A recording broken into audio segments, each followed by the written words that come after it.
தினம் சேகரித்தே குமுதமும் விகடனும் நீ படிப்பாயென வாசகனாகிவிட்டே கவிதை நூலோடு கோல புத்தகம் உனக்காய் சேமிக்கிறேன் கனவில் உன்னோடு என்ன பேசலாம் தினமும் யோசிக்கிறேன் ஒரு காகம் காவென கரைந்தாலும் என் வாசல் பார்க்கிறேன்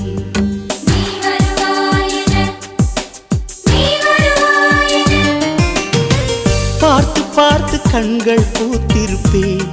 நீ வருவாயென பூத்து பூத்து புன்னகை சேர்த்து வைப்பேன் நீ வருவாயென